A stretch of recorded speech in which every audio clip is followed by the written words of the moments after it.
ESCKAZ.com. Continuing with our interviews with the head of delegation, I'm fortunate to meet Michael Kealy, head of delegation for Ireland. Welcome to Lisbon. We've been here a while now, but how has it been going? Thanks, Michael. It's been going very well. I mean, it's a strange experience when you get here because it feels like a very long time from when we arrived to where we are now. I feel like we've been here a month. Like we're practically Portuguese at this stage, you know.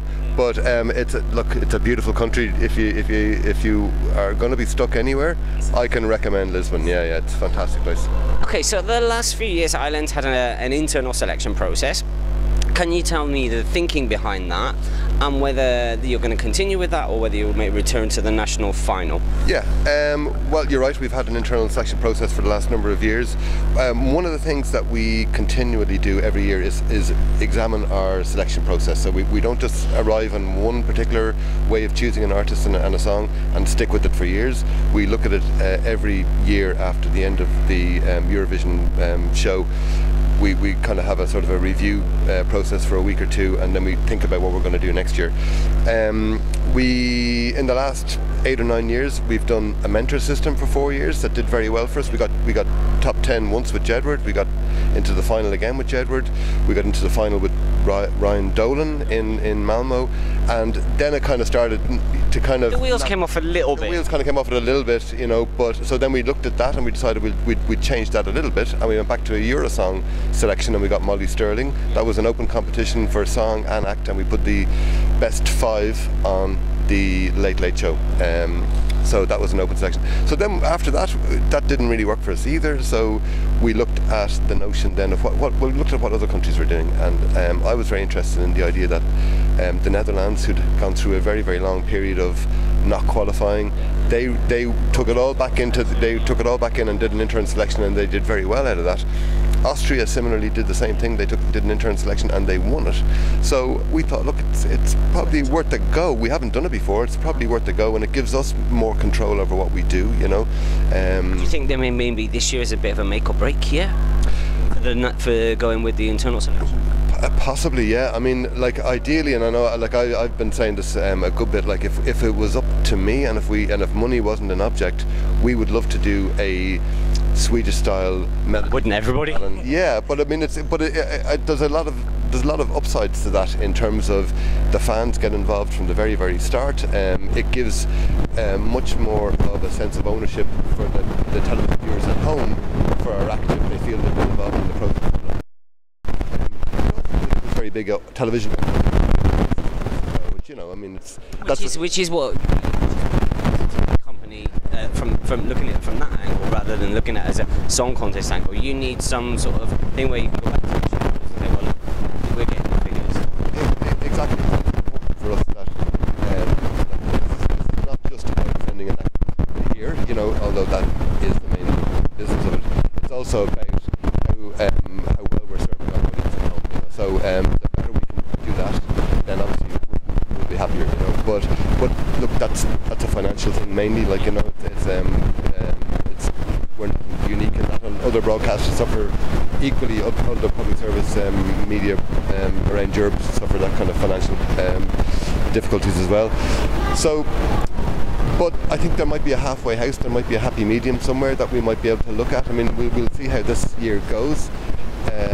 But after that, I mean, I think all bets are off. As soon as the competition's over, all bets are off. We look at it again from scratch. And it's good to hear. There's like a couple of delegations have spoken to me, and they've all said, which I think fans don't understand, that the planning process for next year's contest starts as soon as the final finishes on May the 12th this year, for any year. As soon as that finishes, and I think a lot of people don't understand that. They just think it's some 3-minute show in May, and they don't realise all the work that actually goes into that. So congratulations to all the TV companies for all the effort they put in. I'll join you in your congratulations as well. Yeah, I mean, like I do an awful lot of thinking about Eurovision, like, you know, more so than probably a lot of the fans realise. I mean, a lot of them are obviously, you know, critical of me, and that's fair enough, you know, because that's if you put your head above the parapet, you're gonna get shot at. It's my job, so I mean, like, you know, I don't mind getting fair criticism, like, you know. So, but it is true. We spend a lot of time thinking about Eurovision. I had a Eurovision forum in Dublin last August, which we invited people to, you know, in an effort to kind of just have a general think about what we do win Eurovision, and we were open to hearing new ideas, and we were also getting members of the sort of the record company and the professional music industry, trying to get them involved again, because one of the big problems that I feel we have in Ireland is that people still see it as an amateur competition, you know. Yeah, I think the UK has a similar problem. Yeah, but I mean, if I always say, if I can do one thing, is to try and change the perception that this is somehow an amateur competition for people who are have-a-go heroes, who are at the start of their career, who, you know, think this is a great place to start their music business, career. But it's not. It's a competition for top professionals. It's a nice principle to work from. Okay, slight change of subject. What's your attitude to the promotional parties? That's kind of exploded the last few years. There's like 5 major stops now, and the fan media as well. What's your attitude to us? Do you take on board what happens? Yeah, I mean, I suppose I've been a relative newcomer to the notion of the value of these Eurovision parties in different countries.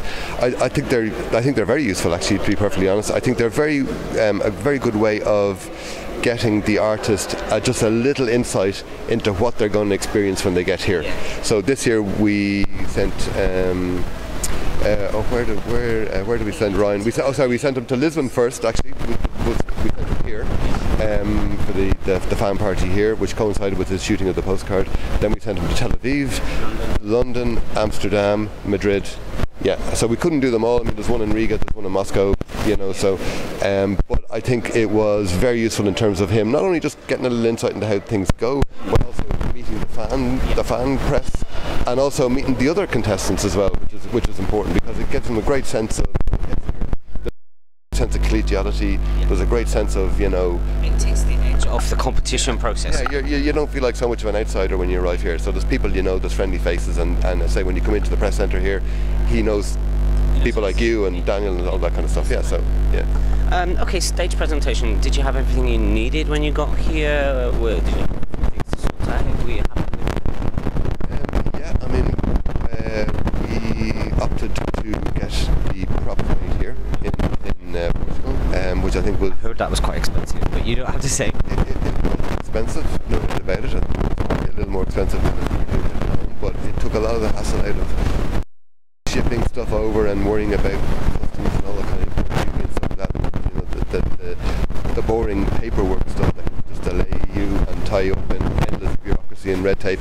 So it took all of the pain of that away. A little bit worried about what we were going to find when we got here, but I have to say we couldn't have been happier with the props that they got for us. That's good to hear, because it was actually exactly like we wanted, you know. So yeah, no. Right. There have been a few delegations that have had quite a number of issues, whether that was because of their props or whatever. But I mean, it's good to hear that Ireland was. There are not a lot of moving parts in our props, so it was fairly simple, straightforward. But you know, we gave them the brief, and they did it to the brief. Oh, that's really amazing to hear. And the choir obviously used snow effect in our song. It looks great on camera. It did give the dancers a little bit of an issue because it's actually slippy. So when it fell on the stage after one of the rehearsals, they were having serious issues with their choreography. So we had to. Well, that gave us a bit of a dilemma. Do we have less snow? Do we turn the snow off and we more dancing? Or do we have less dancing and you know, rearrange our choreography to suit the new conditions? You know? Other than put like snowshoes on the guys and whatever, like, you know. But that would be quite interesting. I can imagine what the blogosphere would think of that. Yeah. So it compared to choreographer, he got Alan and Kevin together, and they worked out a new, slightly altered routine around the bench after the snow falls, and it's kind of a little more subdued because obviously it prevents the risk of them falling and hurting themselves. And I think it works quite well. No, it still looks. I mean, to me, I've watched it lots of times on the screen. It doesn't really affect it with snow right at the very end. And for me, that kind of lifted the last bit of the song into my top 10 as a qualifier. But what do I know? I hope you're right. I can't predict these things. I hope you're right. Michael, amazing to speak to you. I count you as one of my friends now, but I am going to put you on the spot a little bit. If there is one rule at Eurovision that you could change, what would it be and why? What would it be? Well, I tell you what, I would certainly like to change. Some of the other heads of delegations here have a little joke. You know, you have the big five, you know. So we've started our little group called the Small Four, you know, Small Five. Like. And who's in the Small Four? I couldn't possibly. Well, see, I'm only an associate member at the moment. Like I'm trying to get full membership. We've people like Finland and, you know, Iceland and people like that. You know, I think Australia are trying to get in there too. I think they're part of the Big Five anyway. I think there should be a rule that allows the country that has won it most times to go to the final automatically. That would be my rule change. I wonder what country that is. Isn't it Sweden? Isn't it Sweden now? It's not, no, I think you'll find it's another country. It's only a small change, Michael. It's not that big a change. No, but I think it would be good for the competition. I think it would be good for you know, and I don't think I'd get any opposition from the other heads of delegation about that. That's quite an interesting answer. That's not one answer that I've actually heard from any other head of delegation yet. But yeah, an interesting answer. Michael, lovely to speak to you. The sun's out. Go and enjoy some sunshine. Good luck with the rehearsal this afternoon, and good luck with tonight. Thanks very much. Thanks a lot, Michael. Thanks very much. Thanks.